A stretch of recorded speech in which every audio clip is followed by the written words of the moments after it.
Tough questions. Finding who's accountable. 16 WAPT News at 10 starts now. Twister on the water. A quiet evening on the res takes a surprising turn. Oh man, people were getting up, grabbing to-go boxes, freaking out. We have video and the witnesses who saw it all.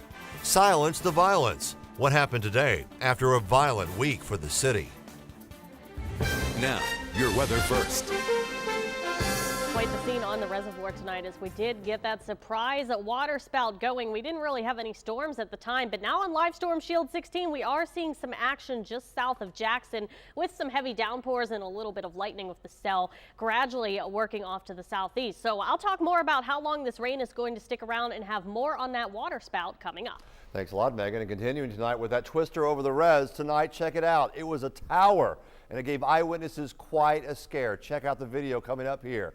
A massive water spout traveling right across the res. Nobody hurt, but plenty of heart-pounding moments on shore. 16 WAPT's Erin Kelly has been collecting the images and the stories. She joins us now with more on that. Erin. Well, Scott, we talked to some people who were enjoying dinner out on the res when they spotted this guy. All of them tonight grateful it didn't get any closer. It was causing some commotion because it was getting big. Derek Hoffritz was having Sunday dinner at Cock of the Walk when he spotted this water spout on the Ross Barnett Reservoir. He snapped this picture. Others made a run for it. Oh man, people were getting up, grabbing to-go boxes, freaking out, getting all their stuff and running out for the door. Gary Walters of Madison was eating inside too. Well, we thought maybe we should leave, but then we thought we don't know where it's going, so our waitress came by and said, well, if it gets really bad, we'll go inside the freezer. 5-year-old Brett Colston Bennett kept his cool.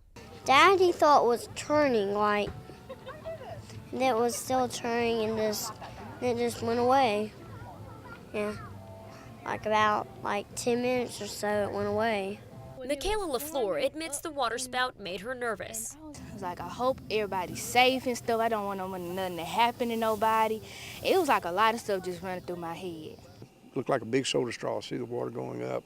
John Sigmund manages the reservoir and spotted the water spout a mile from his home. As far as we know at the reservoir, there was no damage. We have no reports that any boats were involved in it. He says waterspouts are like small tornadoes. That means residents should head the other way the next time they see one. Now, the last time we had a waterspout on the res was back in April when that round of tornadoes came through our area. Close call tonight, Scott. Absolutely. Thanks a lot. So let's bring back our meteorologist, Megan, quickly and ask the simple question. How do these things form? Well, Scott, tonight we had that cold front slowly moving in with some drier air, and it interacted with the humid air ahead of that front, basically just creating the column over the res. So you're looking at some pictures of the water spout here. The one that we had tonight was a fair weather water spout. The other type that you can have is a tornadic water spout, which is when you get the water spout to form over the water and then move on shore. Or like we saw last April, you can have a tornado form over land and then move over shore. So usually, like what we had today, these form at the base of the cumulus clouds. And if we could switch on over to the supercomputer here quickly, as you can see on Live Storm Shield 16, there we go. This is what we were looking at when that water spout formed. Really not much in terms of rain or anything. So quite a shock here tonight, Scott. Certainly was. We're going to have more images later in the broadcast, also over our website, WAPT.com, when you want to check it out. Community leaders, well, they're speaking out after a deadly week in Jackson. Or y'all got a conflict, that don't mean that you're supposed to start the shooting. Yeah, this afternoon, Councilwoman Loretta Cooper Stokes held a public hearing at City Hall. Members of the community were part of a big panel discussion trying to talk about solutions to crime. Police say the city's had more than 45 homicides so far this year. 17-year-old Shantara Sewell lives across the street from the house where that baby died Sunday. People need to understand these days that shooting a gun is not going to solve anything, because once you shoot that gun, no matter what the situation may be, the person that you're shooting at, they may have other people and they may want to come back for retaliation. I believe that all the people that you saw here today have ideas. I believe that mediation, if we can begin that training, once we have people who are trained, we can then disperse out into our neighborhoods. Well, police say they need the public's help to alert them of any conflicts, hopefully before shootings happen. Cooper Stokes says she's introducing a resolution condemning violence in Tuesday's council meeting.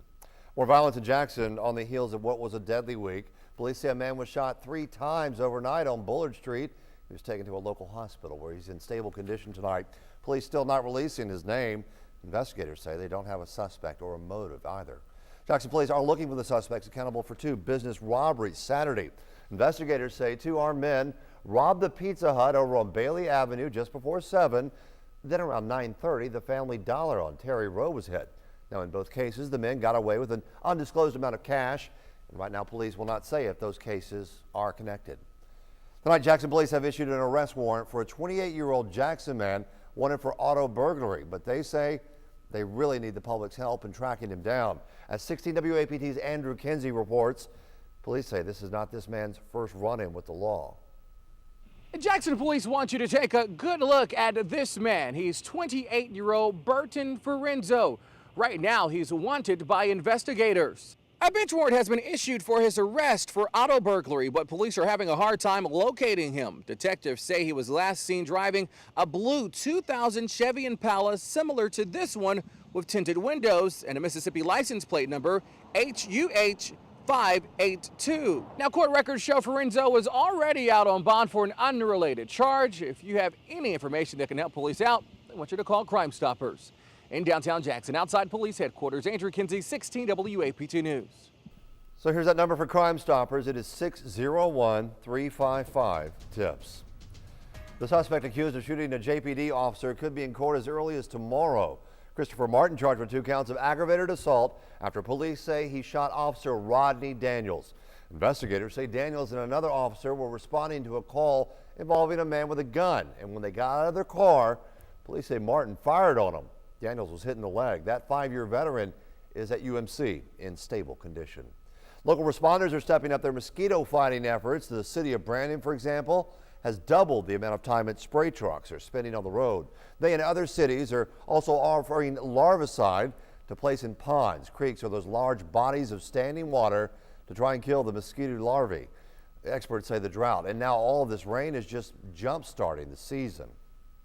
We are right in the middle of our most active time of the year, so now is the time that people need to be taking those precautions. We also know that this particular mosquito is very active during the cooler times of the day, at dusk and in the evening hours when people are sitting out on their deck or when they're going to football games. According to the state health department, there are 64 cases of West Nile in Mississippi. 1 person has died. Tough financial times for Vicksburg. It can't borrow money because it has been without a bond rating for 6 months. The Vicksburg Post reports the bond rating was pulled by Moody's investors. The information surfaced this week in budget hearings as the city is trying to refinance $6 million in loans. A city's bond rating gives investors an idea of the city's ability to pay off those bonds. So without a bond rating, governments are unable to borrow money. We're getting our Commitment 2012 coverage tonight, and a congressman from our state wants to get rid of publicly financing presidential campaigns. Greg Harper announced last week that the House has passed a bill he sponsored that would eliminate the program. It is a move, he says, will save taxpayers $480 million over 5 years. The system has contributed millions to every serious presidential contender since 1976. President Barack Obama in 2008 did not take any of that money. That's the case this year, along with Republican opponent Mitt Romney. The candidates are off the campaign trail today, but both camps have been taking some hard swings at each other. ABC's Chuck Severston brings us today's political showdown. The 2 presidential election rivals took a time out from the increasingly shrill campaign on Sunday. Good morning, guys. The incumbent Barack Obama took his family to an Episcopal church across from the White House. His Republican opponent, Mitt Romney, attended the Mormon church near his summer vacation home in New Hampshire. Both candidates left their surrogates to plow the political minefields. First, they attacked each side's tax proposals. The tax plan that is on the table is a $5 trillion tax cut, mostly geared toward the wealthy, that independent analysts have said in order to pay for it, they're going to have to increase taxes on the middle class. The president's main tax proposal would be a tax hike on millions of small businesses. Now, you know that tax on millions of small businesses is going to hurt the job creators. Another hot button issue, the Republican plan to change Medicare into a voucher program. No changes to Medicare that will affect current seniors. And of course, when we introduce more choice and more competition, we will preserve Medicare as an option for those who want it. If Mitt Romney and Paul Ryan get elected to the White House, Medicare will be bankrupt by the end of their first term. Want more? There'll be plenty now that the Republicans are gearing up for next week's convention in Tampa Bay, Florida, followed by the Democrats in Charlotte, North Carolina, the week after that. Chuck Sievertson, ABC News, New York.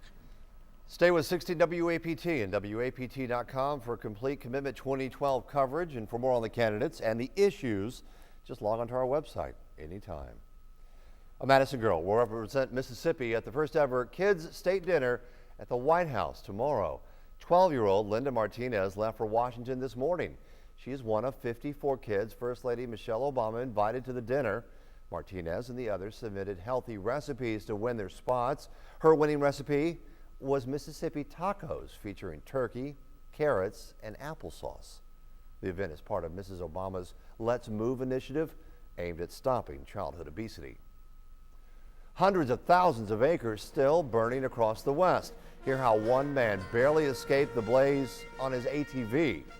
And another look at that twister on the res. You'll see more video and pictures sent in from our viewers. We may see an isolated shower first thing tomorrow, but after that, we're going to start to see some changes. I am expecting some more sunshine as we get later in the day. Temperatures are going to hang on in the upper 80s, but we have a real treat coming for the next couple of nights. I'll talk about what's on the way coming up. You're watching 16 WAPT News. The Associated Press Best Newscast in Mississippi and an Emmy Award for Best Newscast in the Southeast region. This is 16 WAPT News.